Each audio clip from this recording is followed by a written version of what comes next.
La demande d'or des banques centrales de plus en plus élevée et que l'on va passer au crible est le marché de l'or chinois très actif, notamment grâce aux jeunes Chinois qui investissent dans l'or physique.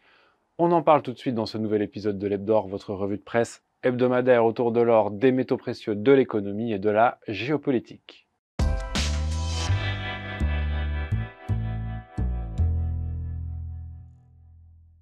Il y a 2 ans, en 2022, selon les chiffres du Conseil mondial de l'or, le CMO, les banques centrales du monde entier avaient officiellement accumulé 1082 tonnes d'or, un montant record. Depuis que les analystes du CMO tiennent leur registre, ils n'avaient jamais constaté un chiffre aussi élevé que pour l'année 2022. Le nouveau rapport du CMO pour l'année 2023 est sorti et Nicolas Perrin l'a épluché pour le blog L'or et l'argent. Et une fois encore, la demande d'or des banques centrales a été très élevée. L'année dernière, les banques centrales sont passées à 44,6 tonnes d'un nouveau record. Elles ont accumulé 1037 tonnes de métal jaune, soit 4% de moins qu'en 2022. À fin 2023, cela faisait en effet 14 années consécutives que les banques centrales étaient repassées à l'achat, selon les chiffres du CMO, pour un total de 7800 tonnes de métal accumulées sur l'ensemble de la période 2010-2023.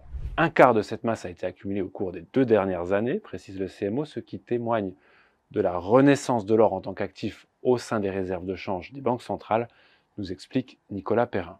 Entre fin 2022 et fin 2023, le stock mondial des réserves officielles d'or est ainsi passé de 35 000 tonnes à 36 700 tonnes. Parmi les poids lourds qui ont fait pencher la balance du côté de la hausse de la demande figure aux avant-postes la Chine avec ses 225 tonnes déclarées, ce qui signe un record depuis au moins 1977. La Banque populaire de Chine détenant officiellement 2235 tonnes d'or à fin 2023 et la Pologne avec ses 130 tonnes d'or. On notera également avec intérêt que Singapour a acquis 77 tonnes d'or et la République tchèque 19 tonnes d'or en 2023. Et du côté de celles qui ont fait pencher la balance du côté de la baisse de la demande se trouvent en particulier les banques centrales d'Ouzbékistan et du Kazakhstan, ces deux pays étant de gros producteurs d'or. Alors, ce que nous précise Nicolas Perrin, c'est que cette année, le CMO ne fait aucune mention de la part d'achat non déclarée dans ces 1037 tonnes de métal. Ce qui est fort dommage, mais heureusement, le CMO met à la disposition du public une autre base de données qui permet de constater l'évolution des réserves officielles par trimestre depuis l'an 2000. Un document précieux qui a permis à l'expert de l'or de ressortir le nombre de 396 tonnes pour ce qui est des achats nets déclarés par les banques centrales en 2023. Un nombre qui indique qu'en 2023, 641 tonnes d'or ont été achetées secrètement, soit environ 62%. Mais Nicolas Perrin précise qu'en 2022, c'était 99% des 1081 tonnes d'or achetées par les différentes banques centrales qui n'avaient pas été déclarées. On est donc mieux en termes de transparence, mais le moins que l'on puisse dire, c'est que depuis au moins 2 ans, certaines banques centrales accumulent de l'or de manière massive dans l'opacité la plus totale. Comme nous le dit l'expert en métaux précieux, il semble que certaines banques centrales aient tiré les leçons du gel par l'Occident des réserves de devises russes en dollars, en euros, en livres et en yens au printemps 2022. La Chine, qui je vous l'ai dit, possède officiellement un peu plus de 2200 tonnes d'or, mais qui officieusement pourrait en détenir un peu plus du double, selon certains analystes du marché de l'or. La Chine qui est toujours 6e au classement des pays qui détiennent le plus d'or, un classement toujours dominé par les États-Unis et leurs 8000 tonnes, et dont la France pointe à la 4e place. Alors pourquoi des banques centrales achètent-elles des tonnes d'or? Veracash nous déroule toutes les réponses dans un article signé Mathieu Devaux-Sabaros, qui nous rappelle avant tout que l'or est une monnaie universelle. L'or est la seule valeur reconnue mondialement actuellement avec le dollar. En cas de besoin, il est possible d'obtenir des liquidités, d'échanger des matières premières ou même des armes contre de l'or. L'exemple de l'attitude de Vladimir Poutine est assez révélateur. Le président russe avait visiblement prévu l'éventualité des sanctions économiques occidentales avant d'enclencher le conflit avec l'Ukraine. Il avait considérablement renforcé le stock d'or de la Russie. L'or est aussi le meilleur moyen de réduire sa dépendance au dollar.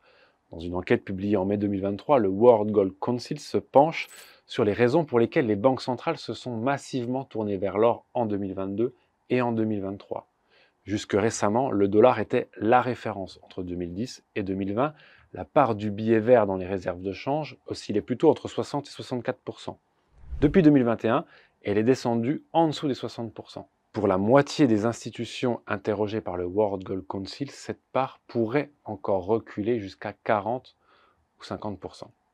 Autre intérêt d'avoir de l'or pour une banque centrale, quand les monnaies flanchent, La bourse s'effondre, le cours de l'or a plutôt, lui, tendance à augmenter. L'or permet ainsi d'équilibrer les réserves monétaires, même si le cours des dettes souveraines s'effondre.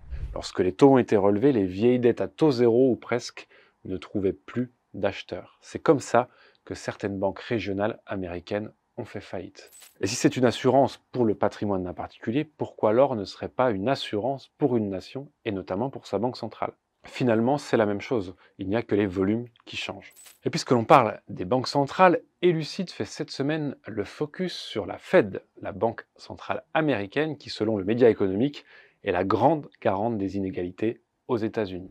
Un article au long cours qui nous explique que depuis 20 ans, la Banque centrale des États-Unis a endossé un nouveau rôle dans l'économie américaine, celui de prêteuse en dernier ressort afin de différer les conséquences des politiques néolibérales irresponsables. Malgré tout, il semble qu'il n'y ait plus aucun moyen de les empêcher à l'avenir.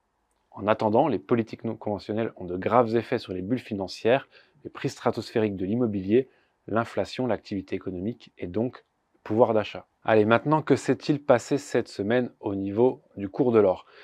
Eh bien, l'or a marqué le pas dans une semaine sans relief, nous dit le blog de Veracage dans son billet de conjoncture. Bruno Gonçalves nous dit que l'or a commencé la semaine passée avec un repli assez marqué juste après l'intervention télévisée de Jérôme Powell, le patron de la Fed, dans laquelle il confirmait non seulement que les taux d'intérêt américains ne baisseraient pas en mars, comme beaucoup l'imaginaient encore il y a quelques semaines, mais aussi que ces taux allaient redescendre moins vite que ce qu'anticipent les marchés. Et pourtant, le métal jaune a terminé la semaine en baisse, renouant avec les 2020 $ l'once et effaçant la belle progression des 15 derniers jours. Hier, lundi soir, le prix de l'once se situait même autour des 2016 $. Même son de cloche en euros, le prix de l'once qui se refait pas très loin des 1900 € a corrigé en fin de semaine dernière et redescendait hier soir, lundi, autour des 1871 €.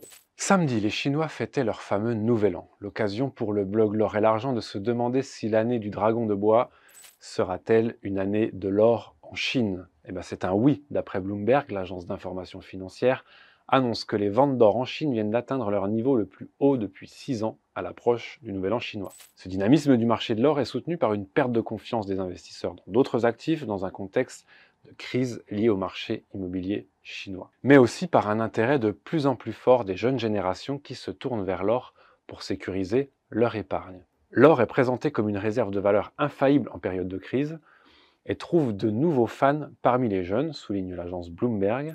Interrogé par le Japan Times, le directeur d'un groupe de joaillerie explique que les 18-24 ans, les Chinois, les jeunes Chinois, achètent de plus en plus de bijoux en or. Sur les réseaux sociaux chinois, l'or devient aussi tendance à mesure que les influenceurs montrent les bijoux en or qu'ils ont achetés et comme ils les portent. Le site Think China détaille aussi la manière dont les bijoutiers ont adopté une plus grande variété de styles et de tailles de bijoux pour que tous les budgets y trouvent leur compte. Une nouvelle mode a même été lancée, l'achat de perles d'or, c'est-à-dire des grains d'1 gramme d'or pur, voire un peu moins. Vendus entre 450 et 550 yuan, selon le Japan Times, c'est-à-dire à peu près 60 €, ces perles d'épargne permettent d'acheter un petit peu d'or à chaque fois que les finances le permettent. Voilà, c'est tout pour cette revue de presse. Merci de nous avoir suivis et à mardi prochain pour une nouvelle.